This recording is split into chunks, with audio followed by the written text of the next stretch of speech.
மாவட்ட செயலாளர்கள் நிலக்கரி ஊழல் நடைபெற்றிருக்கிறத சொல்றாங்க. அதுல பல லட்சம் கோடி மின்சாரத்துக்கு இழப்பு ஏற்பட்டிருக்கு மின்சாரத்துறைக்கு.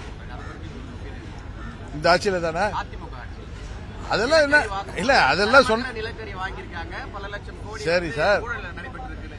அப்படி நடந்திருக்கிறது. அந்த ஆட்சியில முறைகேடு ஊழல்கள் நடந்திருக்கிறது உண்மைதானே.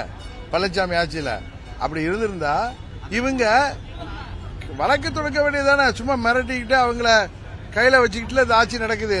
பழனிசாமி திமுகவுடைய பி டீமா இல்ல சார்.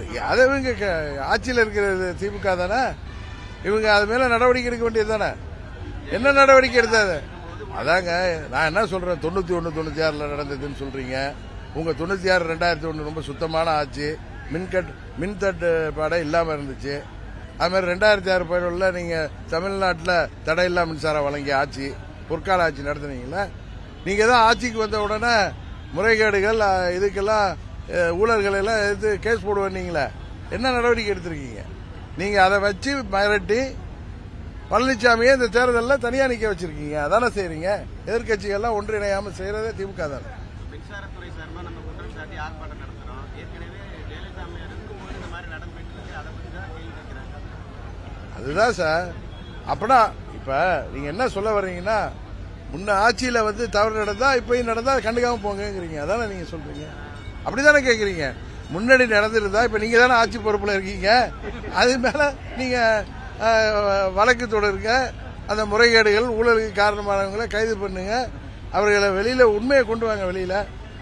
உங்களுக்கு அதுக்கு எங்க நேரம் இருக்கு? உங்களுக்கு இங்க தமிழ்நாட்டில் அதுக்கு எங்க நேரம் இருக்கு உங்களுக்கு? சார், என்னதான் எதிர்க்கட்சிகள் குற்றச்சாட்டு வச்சாலும் நல்லாட்சி தொடர்றதுனாலதான் நாங்க தொடர்ச்சியா தேர்தலில் மக்களுடைய வாக்குகளை பெற்று வெற்றி பெற்றிருக்கோம் அப்படின்னு சொல்லிட்டு முதல்வர் சொல்றாரு. 2019 வெற்றி பெற்றது உங்களுக்கு தெரியும். பழனிசாமியோட தப்பான ஆட்சிக்கு எதிராக.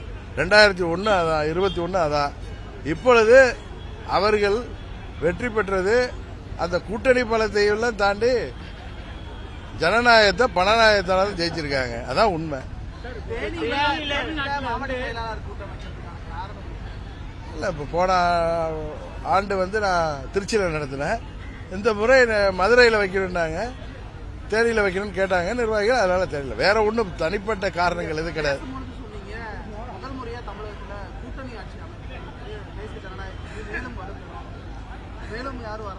பொறுத்திருந்து பாருங்க. பொறுத்து பாருங்க. எங்க கூட்டணி வலுப்பெறும். தேசிய ஜனநாயக கூட்டணியின் ஆட்சி தமிழ்நாட்டில் உறுதியாக வரும். ஒரு நல்ல ஆட்சி தமிழ்நாட்டில் வரும். ஊழலற்ற ஆட்சி வரும். மக்கள் விரும்புகிற ஆட்சி.